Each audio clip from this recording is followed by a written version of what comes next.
Hello everyone, I'm François from Shakmat, and in this video we will have a look at the Archer's rig. The Archer's rig is a hi-hat synthesizer.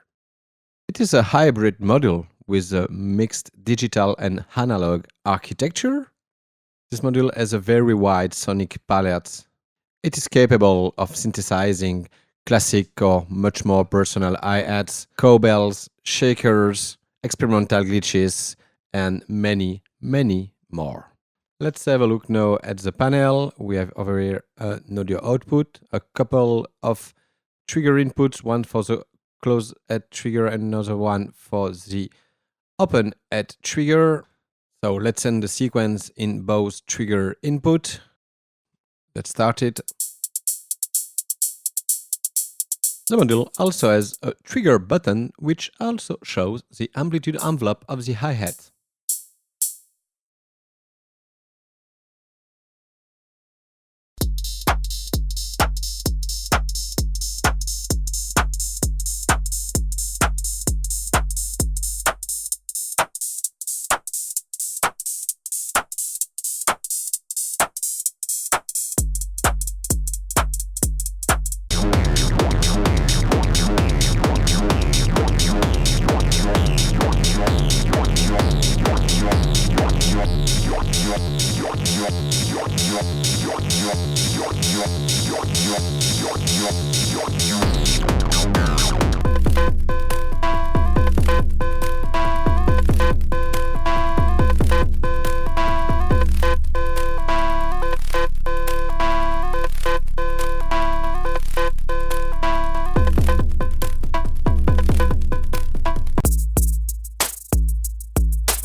First, let's have a few words about the architecture of the Archer's rig. As we said earlier, the Archer's rig has a hybrid digital and analog architecture. First, the digital part combines a noise source along an audio effect section. Also, the digital part provides modulation signals such as an envelope and 6 different random generators. The digital source, which is always running, could be compared to a VCO in a classic subtractive patch and is sent into the analog chain. This analog chain is made of first a VCA modulated by an envelope, then the audio signal is processed by a multimode VCF, then we have a distortion, which can be enabled or disabled, and finally the analog chain is made of a low cut filter which allows to remove a whole part of the spectrum. Let's now listen to the different noise sources from the Archer's rig. Keep in mind those noise sources are intended to be processed by the effect section, the VCF, maybe the distortion, and the low cut filters. Let's send a very simple trigger sequence into the open head trigger input. First source is the metal source, which is basically 6 detuned square waves. Second source is almost the same, as it is also 6 square waves, but the tuning is different, and when you play the potentiometer around noon, we have a very similar tuning to what can be found inside a hi-hat source of a TR-808. Third source is also made of 6 square waves, but this time processed by a XOR processor instead of being mixed together. The D source is inspired by what can be found inside the DR110 from Roland, so 4 square waves mixed with white noise.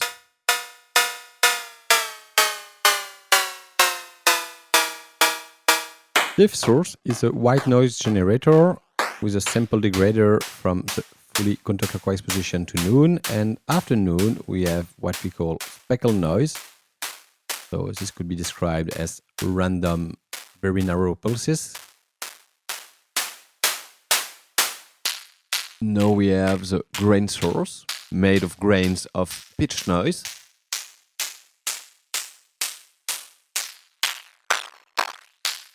Source E. This source is inspired by sample-based hi-hat found in the classic 80s drum machines. Source 9 is inspired by the Roland 909 hi-hat. Then we have the F source. F stands for FM. We have one square wave modulated in frequency by another square wave. We of course made sure the harmonic ratios provides non-harmonic results. C is similar to F, but this time the two square waves are cross-modulated.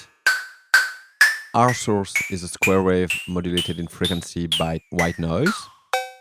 Then we have the B source, which is made of two squares with tuning similar to the 808 cowbell. Then we have the S source, which is a sine wave. This might be a bit awkward for a hi-hat, but in combination with effect, it can be a great source for different high-pitch percussions. Last option, which is a dash, is actually the external mode. In external mode, you get rid of the noise source and the effect section, and you can use the tune input to feed the module with any external signal. So let's take a Banshee Ridge in disorder mode.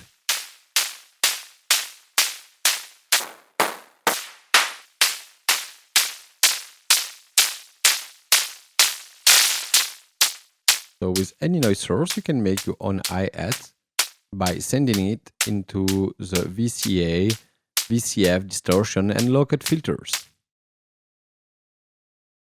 The noise source is then processed by an effect section. So let's have a look to all the different available effects. We will listen to the effect with the metal noise source. So first effect we have here is the FM effect.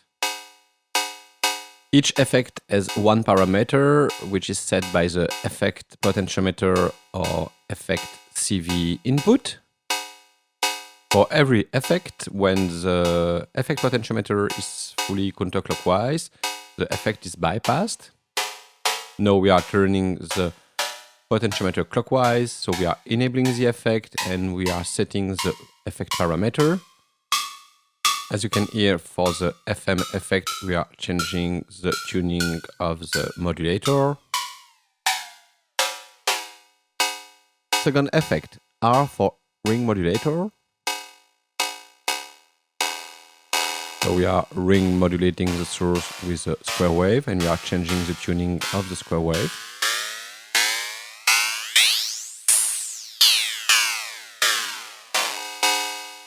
Third effect is the com filter. Keep in mind you have a CV input, and this is a kind of effect which is very great to modulate with an LFO, for example. Fourth effect is a metallizer. This effect disrupts the audio buffer and turns almost any sound into this kind of low-fi glitchy metal sound. Of course, to do proper hi-hat, keep in mind you have to process the digital source with a VCF, low-cut filter and distortion. Next effect is A for LFO and Amplitude.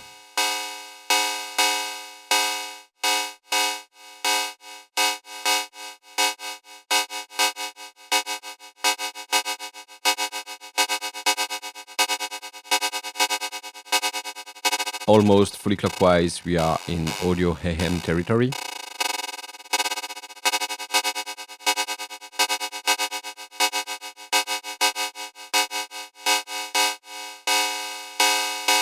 Next effect is a LFO on tune.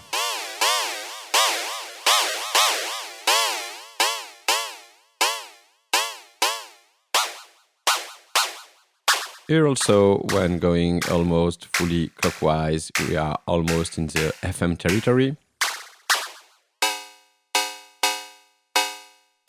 U is for filter up. We are playing the decay envelope on amplitude on the filter. So each time the hi-hat sound is played, the filter is going up, and the effect parameter is the depth of the envelope. D is almost the same, but this time the envelope is reversed. Maybe let's switch to a more resonant filter.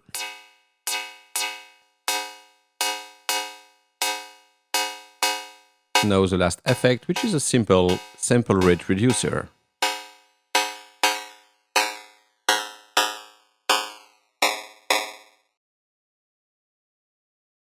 Let's now enter the analog process chain. First is the VCA, which is modulated by an amplitude envelope coming from the digital section. Actually, we have two envelopes. First one is for the closed hi-hat, and the second one, longer, is for the open hi-hat. So let's first trigger the open hi-hat with a sequence coming from a 4-bit rook.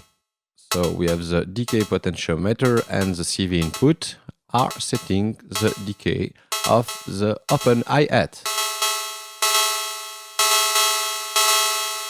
As you can hear, very long decays are possible, which is pretty handy if you want to synthesize cross cymbals, for example.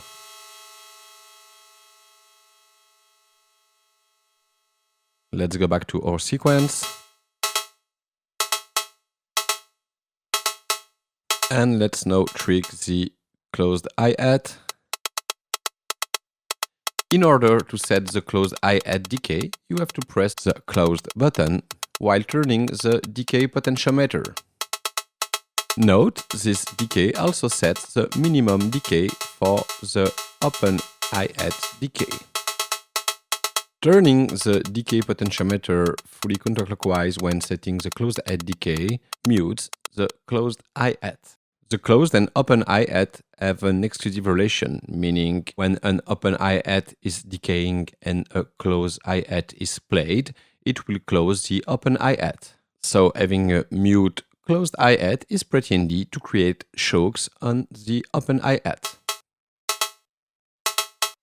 So again, no closed hi-hat is played, but the closed hi-hat trigger mutes the open hi-hat. Let's now change the closed hi-hat decay to something we can hear.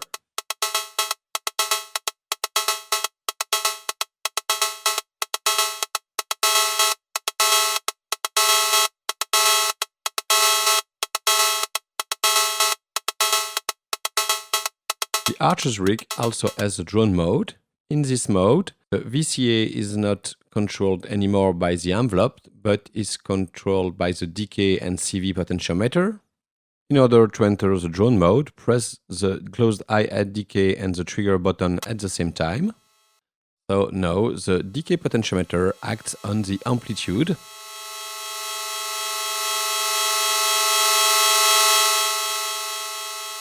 And again, in drone mode, you can use the decay CV input to directly control the VCA. Let's now talk about the filters of the Archer's rig. So as we said earlier, we have two different filters in this module. One is a multimode resonant VCF, as the second one is a low-cut filter. VCF is really part of the sound design and can be played dynamically, as the low-cut filter is more intended to remove full part of the sound, like if you want to remove the low mids, part of the high mids, or even keep just the very, very high frequencies. So let's have a look first to the multimode VCF. So let's go to the third menu page. We have 4 different options for the VCF. So let's start a sequence. First option is H for high pass filter. It's a non-resonant 3 poles minus 18 dB per octave filter.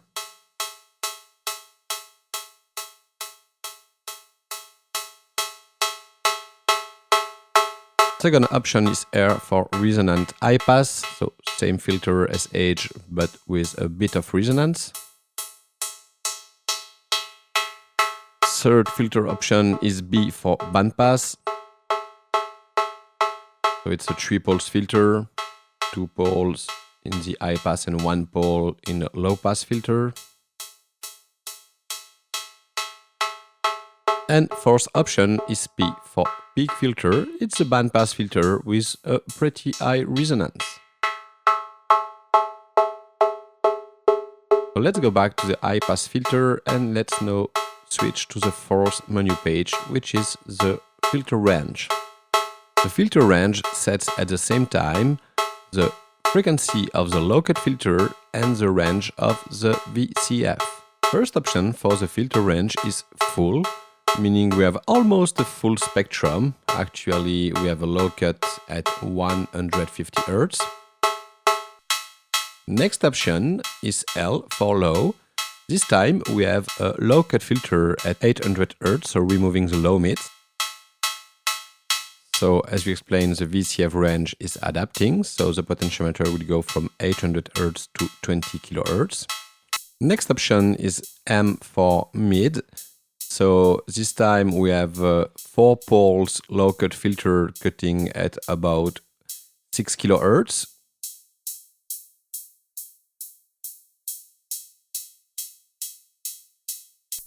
Fourth option for the filter range is H.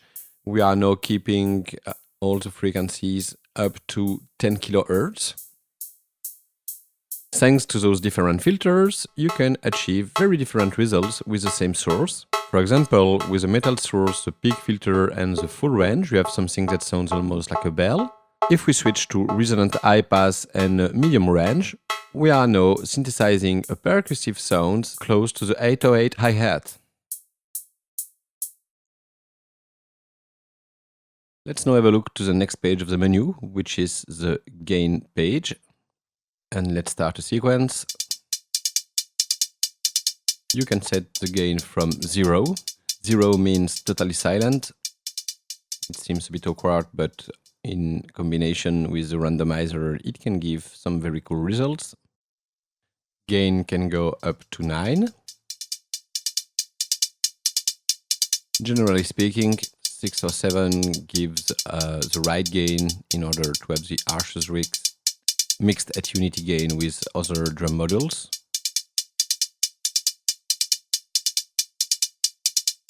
Up to 9, you now have letters instead of digits, meaning you just enable the distortion. The higher the letter, the higher the distortion gain. Distortion gain can go up to G.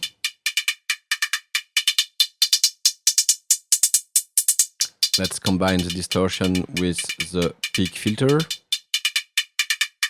As you can hear, it gives some great result to distort the amp phase frequencies of the peak filter.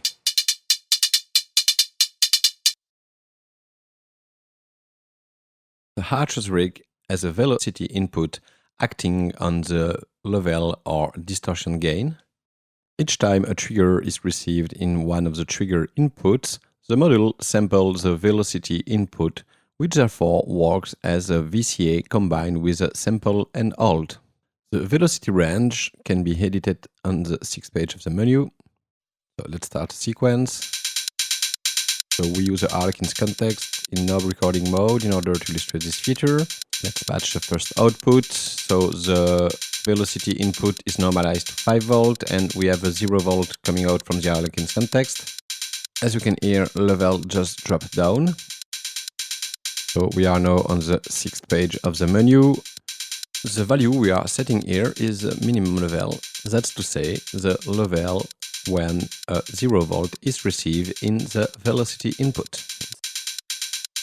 Let's increase the range of the velocity and let's create the velocity sequence with the Harlequin's context. The higher the voltage received in the velocity input, the higher the level of the sound played by the Archer's rig.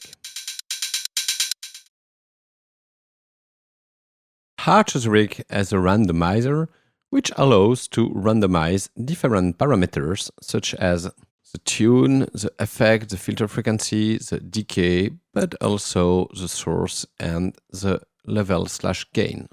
In order to edit the different random amounts, you have to press and hold the select button for 2 seconds.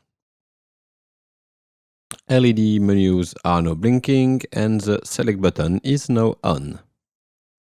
Again, let's start a sequence.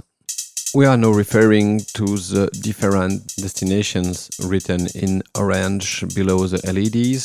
So first is the tune random amount. So let's increase the random amount. We are hearing the source and you can hear there is some randomization happening on the tune. Let's now go to the second randomization, which is the FX depth. Third one is the filter frequency. Then we can also randomize the decay of the open head. We can also randomize the source algorithm.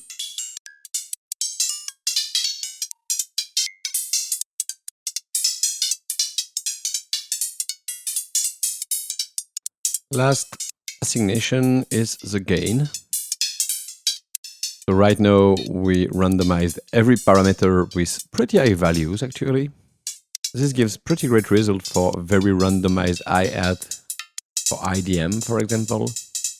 Let's now edit some more subtle randomization just to give a bit of life, a bit of humanization to the hi-hat sound.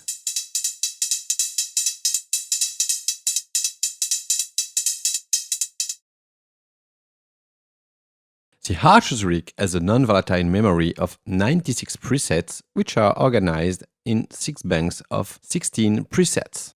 As usual, we will start a sequence.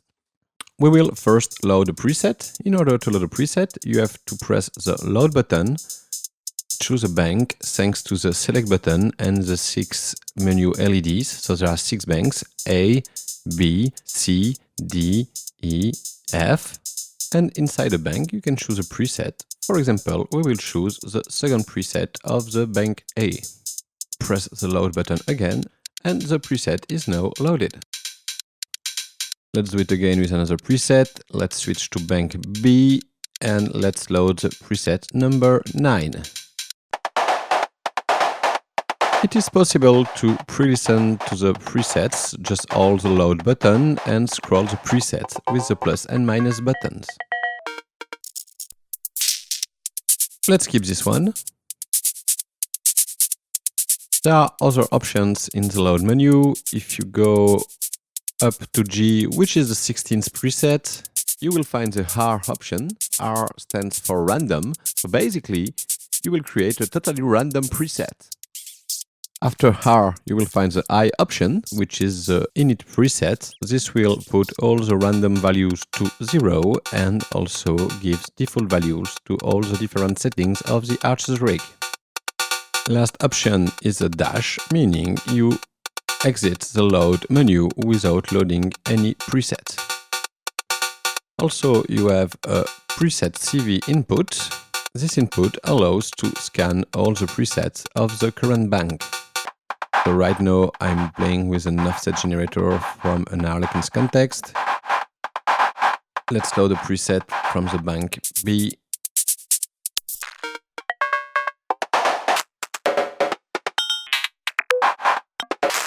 Let's derive the preset input now with a randomizer instead of an offset value.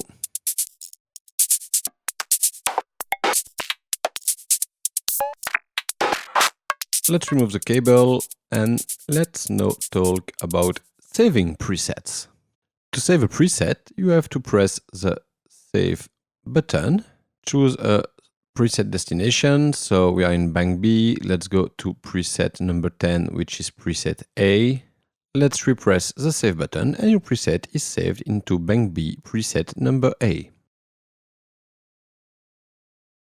The Archer's rig handles the select bus protocol. This means the module can receive, load and save messages coming from a select bus transmitter such as the Harlequin's context.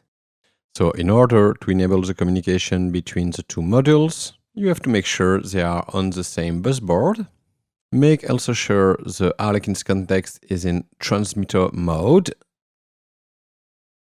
Also, the Archer's Rig Select Bus option should be enabled. Check the option menu of this video in order to know more about the Archer's Rig Select Bus options.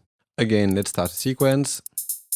Once the Select Bus configuration is done, you can now change a scene on the Harlequin's context, and this will change the preset on the Archer's Rig. So if I press scene number 2 on the Harlequin's context, we load the second preset on the Archer's Rig. Let's load the preset number 3, preset number 4, back to preset 2, 1, preset 5, 6, 7, 8. You can also store a preset from the Harlequin's context. In order to do that, you press the Store button on the Harlequin's context. Let's do this on scene number 8. So preset number 8 on the Archer's Rig Bank A. And let's store the preset.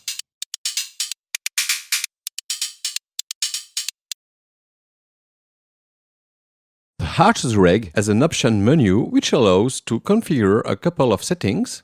In order to enter this menu, press and hold the Save button and Load button at the same time for 4 seconds. In this menu, you can set the Select Bus option and the Limiter options. For the Select Bus, you have 3 different modes. You can choose a mode thanks to the Save button. Right now, the button is on, which means the Select Bus is enabled and the Archer's rigs understand load and store messages from 1 to 16 in the current bank. Second option, the Save button is blinking. This means the Select Bus is enabled and the Archer's rigs understands store and load messages from 1 to 96, so across all the 6 banks. Third Select Bus option is button off, meaning the Select Bus is now disabled. Second option on the load button is the limiter. Actually, this is a limiter emulation. We are adding a very short hold stage to the Amplitude envelope. This simulates a limiter which gives more consistency to the transients. So when the load button is on, the limiter is active, and when you press on it, the load button is off and the limiter is disabled. To exit the option menu, just press the Select button. This will exit the menu while saving all your change in the option menu. As explained earlier in this video, the Archer's Rig comes with 48 different factory presets in the bank A, B, and C. It is possible to restore those factory presets. In order to do that, you have to turn off first your modular system, then hold the closed decay button and turn your modular system on. The Archer's Rig will show a blinking F, and you have to press on the load button in order to confirm the factory reset. So right now, the Archer's Rig is cleaning its memory and restoring the factory presets. It can take several dozens of seconds.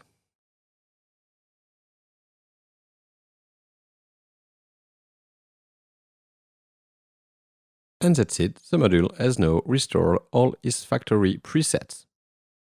That's all for today. Thank you for watching and see you very soon. Bye bye.